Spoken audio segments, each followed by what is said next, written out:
The vital mind mediates between vital emotions, desires, impulses, and the mind proper.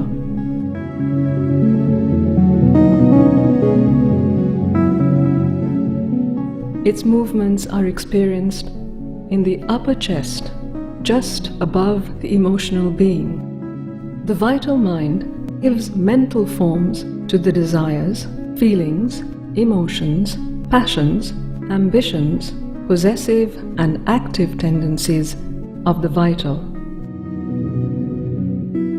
It uses thought for the service, not of reason, but the vital pushes, pulls, and reactions.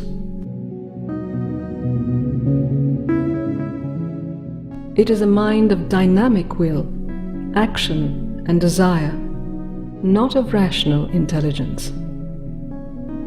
It is very energetic and creative. The function of this mind is to dream or imagine what can be done. It lives by imagination and makes formations for the future. The pure imaginations or dreams of greatness, happiness, etc., in which people indulge are one peculiar form of the vital mind activity.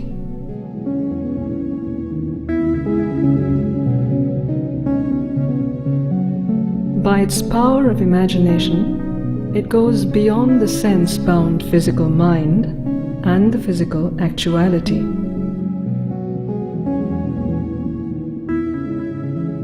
It has an incessant drive towards self-exceeding.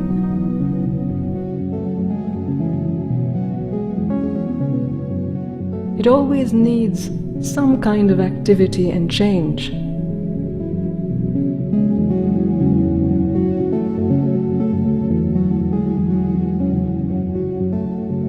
People of action always have the vital mind in a very high measure. However, the vital mind is limited by emotions, desires, and drives. It acts in random, excessive ways, without discipline or concentration on what really needs to be done.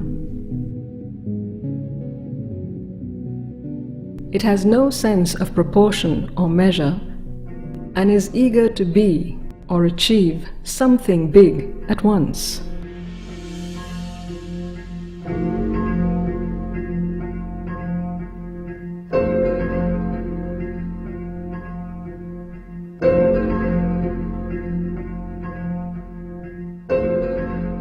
The mind proper is the seat of pure reason and intelligent will. It is called Buddhi in Sanskrit.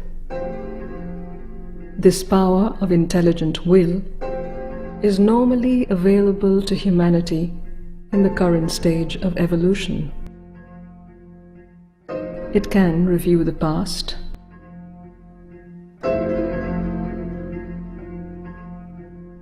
envision future possibilities,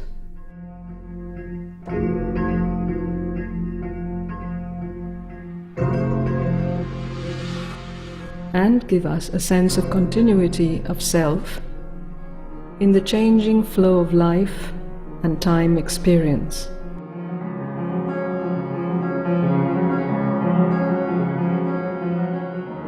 It organizes all experiences around the sense of I and creates the ego, surface personality. It is an instrument of the soul, by which it comes into ordered possession of itself and its surroundings. By the activity of the intelligent will, the soul begins the process of awakening.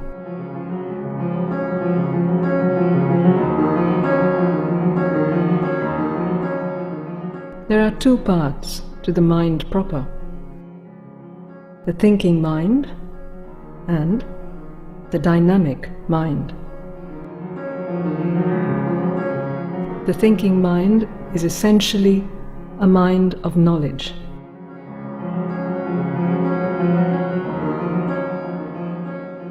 Here, pure reason, free from the senses, deals with abstract ideas, principles, and the essential nature of things.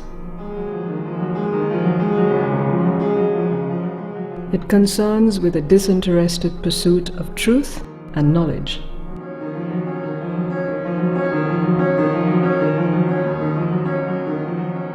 It lives in the world of ideas.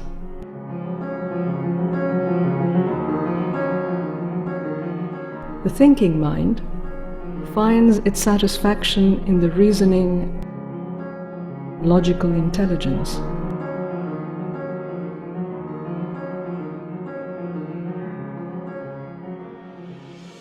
Its role is to give the right direction to our energy and actions.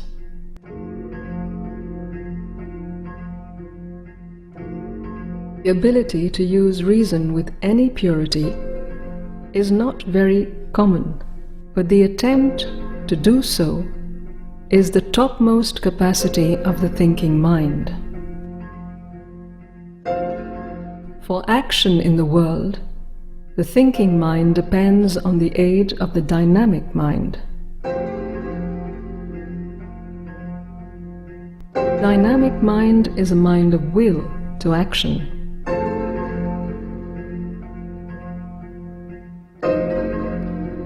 It is a channel for putting ideas into action.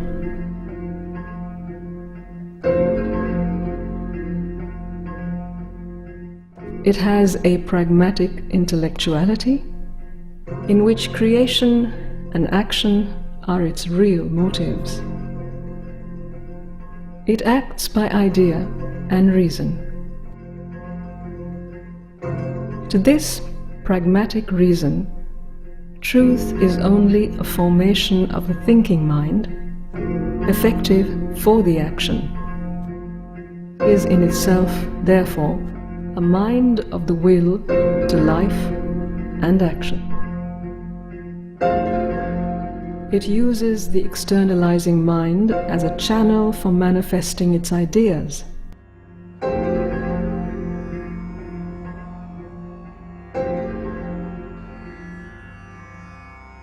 However, all these three layers of the mind do not work in their own purity. They are assailed by the defects of the lower instruments. The intelligence and will of the mind must be made free from the invasion of the emotions, desires, drives, and the habits.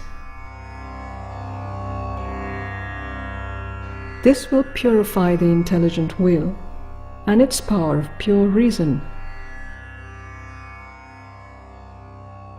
For further development, the mind must cease from thought and arrive at an inner silence.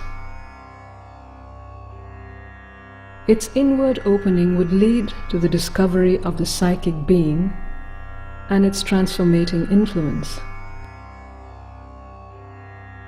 Its upward opening would lead to the spiritual ranges of the mind and their transformative influence. An increasingly silent and still mind would open to the inner and higher ranges of the mind.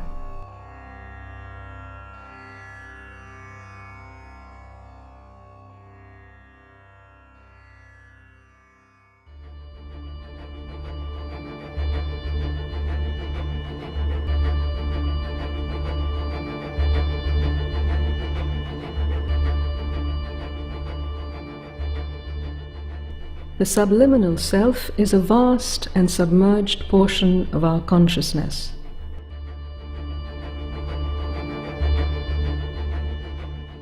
Our waking mind and ego are only the tip of an iceberg. The tip is experienced as our surface consciousness. It is our outer being.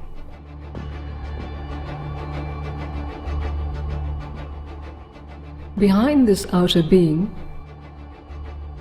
is our inner being, or the subliminal range. Behind the outer mind, there is a vaster and truer inner mind. Behind the outer vital, there is a vaster and truer inner vital. Behind the outer physical, there is a vaster and truer inner physical. In these inner ranges are the formations of our larger, true individuality. To know our inner being is the first step towards a real self-knowledge.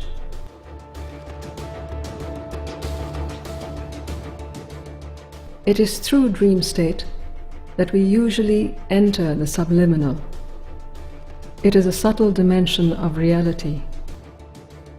While dreaming, we move in these subtle worlds using our subtle body.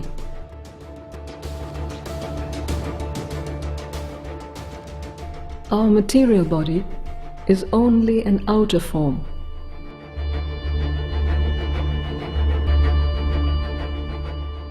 There is an invisible subtle body enveloping the material body. The chakras of the centers of consciousness are located in this subtle body, not in the material body.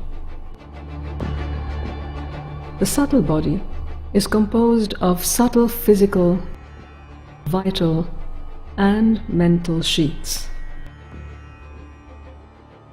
It is by using one of these sheets that we move around in its corresponding subtle worlds or planes of consciousness.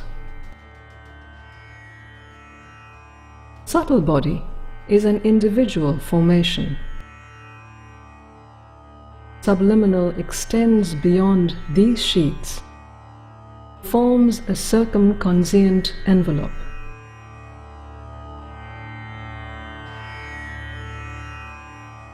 It is through this envelope that the external world consciousness enters into individual consciousness.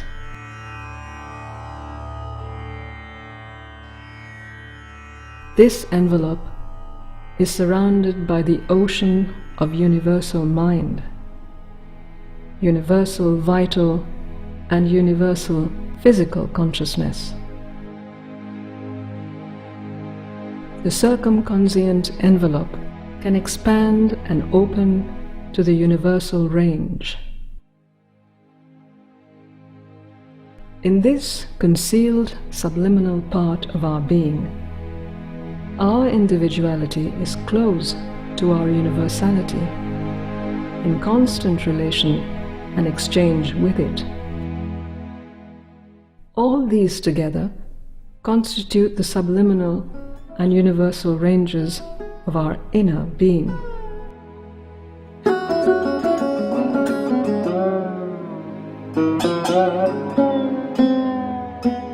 Our body exists in this vaster ocean. Our inner being does not depend on the sense organs.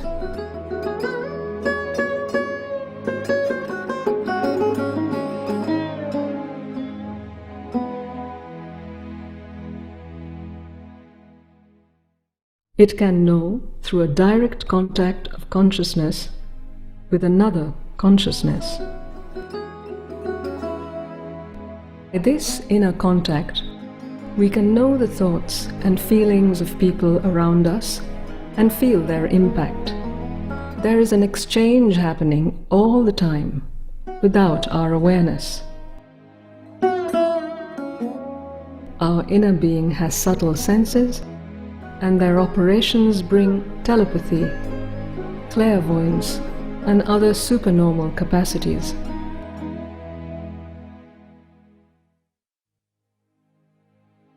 It opens the narrow limits of our physical senses and brings an immense range of knowledge and power that are otherwise inaccessible.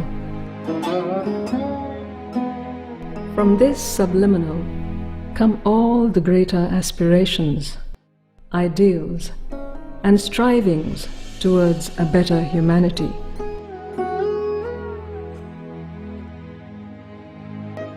Below the subliminal are the ranges of the subconscient and inconscient. These regions are obscure and habitual, unlike the subliminal. Above the subliminal are the superconscient ranges. Usually the word unconscious is used in the Western psychology to cover the subliminal, the subconscient, and the superconscient. Sri Aurobindo clearly distinguishes them.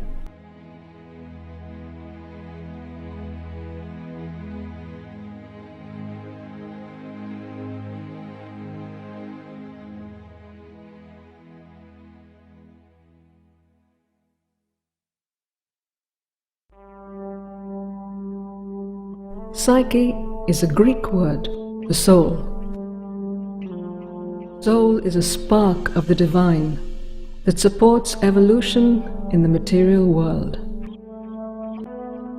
It contains all possibilities, and it is the function of evolution to give it form. Psychic being is formed by the soul in its evolution. It is our inmost and true being, behind the surface ego personality. It is the Antaratman or the Chaitya Purusha in Sanskrit.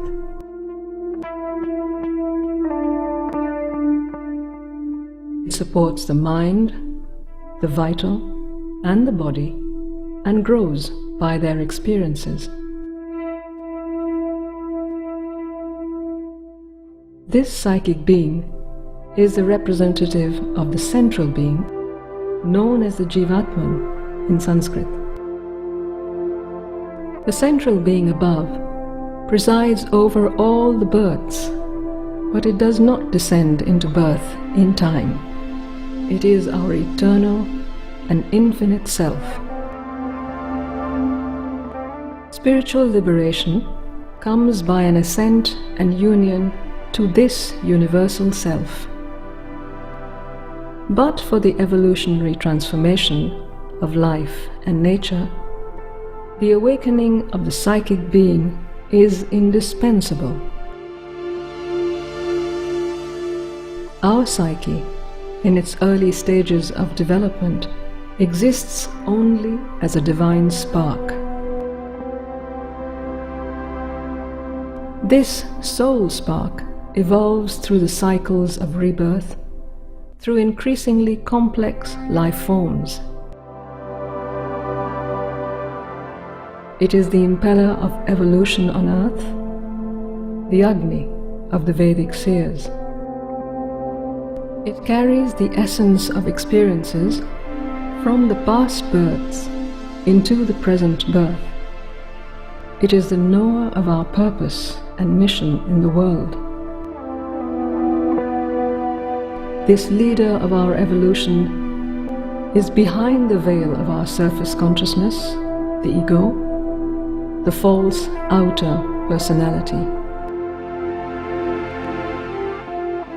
Our psychic being reveals itself as a gentle response and preference for all that is true, good, and beautiful.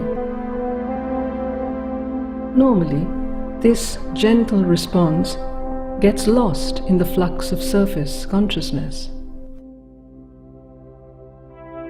Our identification with the mental chatter, the emotional flux, and the sensations veils the messages coming from the emerging psychic being.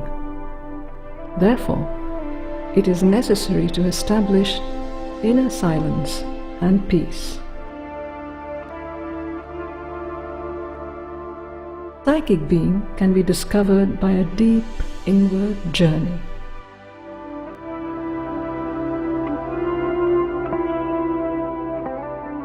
The more we accept this inner call, the more the inner guide reveals. Then, under the influence of the psychic being, the subliminal ranges opens up. Deep within the depths of the heart is our psychic being. as the psychic comes forward to take charge of our evolution, the utility of the ego ends. The natural attitude of the psychic being is to feel itself as a child of God, the devotee. It is full of love and delight and feels itself as a portion of the divine. Our true individualization happens with the emergence of the psychic being. It brings the experience of oneness with a larger existence, and yet acts as a unique center for the action of the divine in the world.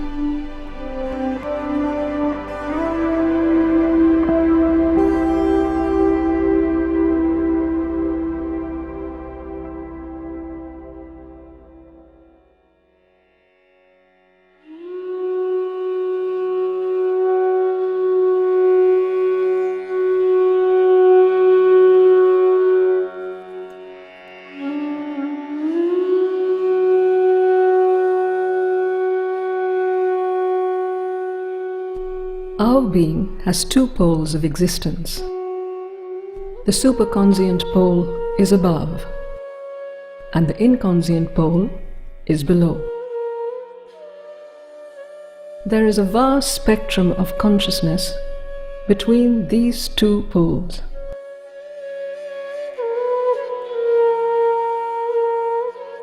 Our mind can access only a small range of consciousness that lies in between these two poles. Sri Aurobindo divides this full spectrum into two hemispheres, the upper and the lower. The upper half is our divine higher nature, the formless, eternal, and infinite existence beyond time and space, blissfully conscious existence of oneness, the Satchidananda in Sanskrit. The lower hemisphere is formed by the three planes of mind, vital, and physical worlds in time and space. Between the two hemispheres is the supermind, linking both. It is the Mahas of Vijnana of the Vedic rishis. Thus, as a whole, there is a vertical hierarchy of 7 planes of consciousness.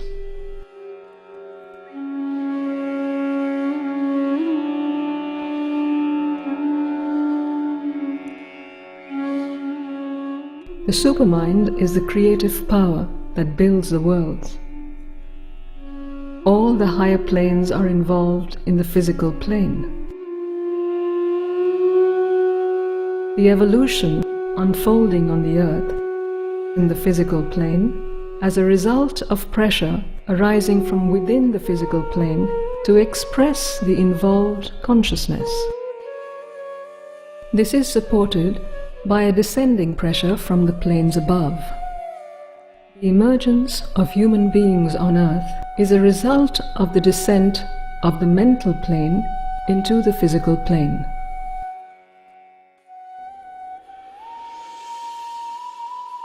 A yogi can consciously ascend to the higher planes. Within the mental plane itself, there are spiritual ranges.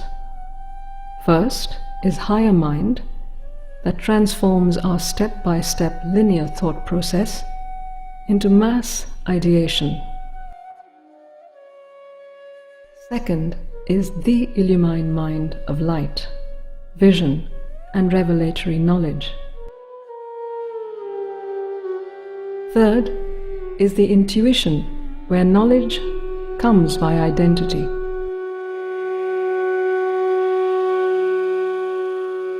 And the fourth is overmind, the highest spiritual range of the mind.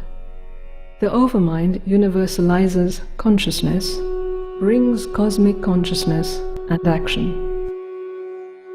Above the bright lid of overmind is the plane of supermind.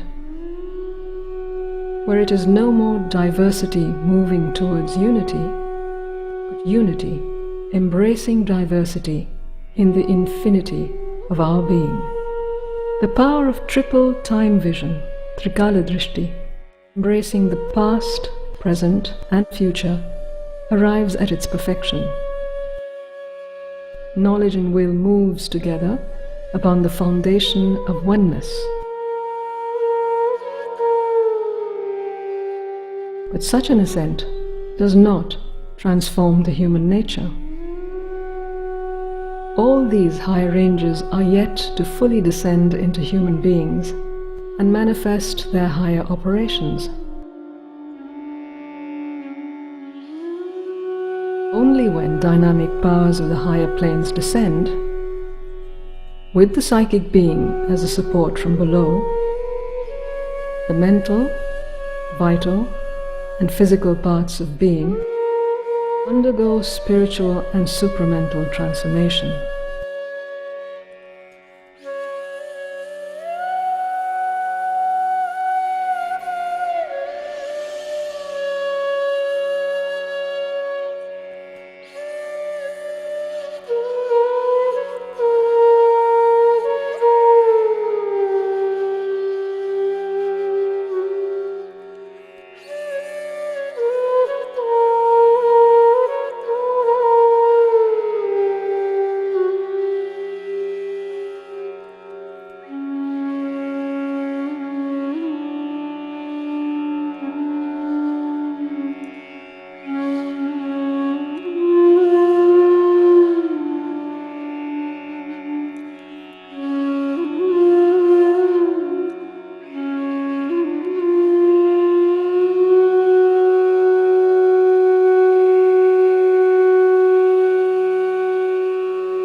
Let's rejoice, because the absolute insanity we are experiencing is an illusion, which is forcing more and more people to awaken.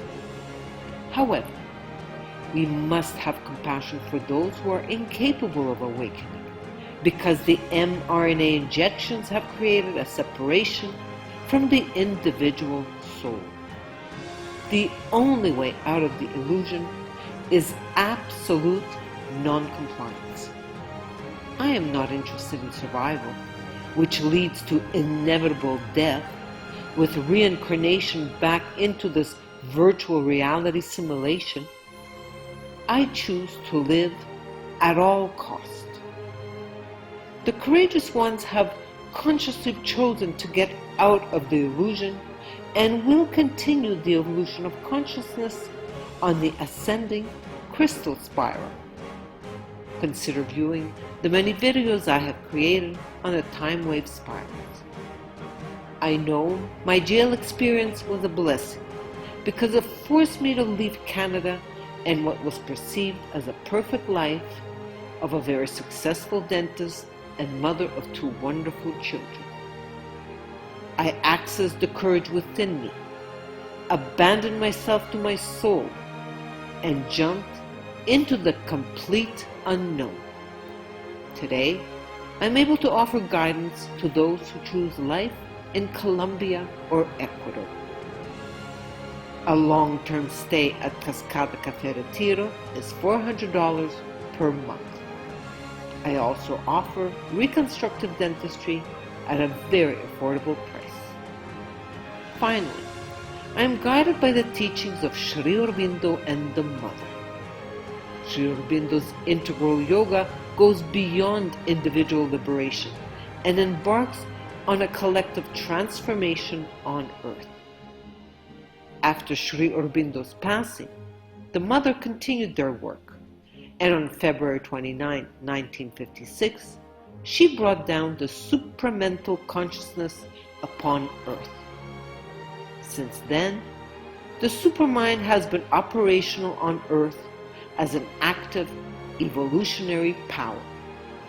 A new phase of evolution has begun amid the collapse of the old world. Integral yoga is an invitation to take part in an unprecedented adventure of consciousness. Will you join us? Infinite love.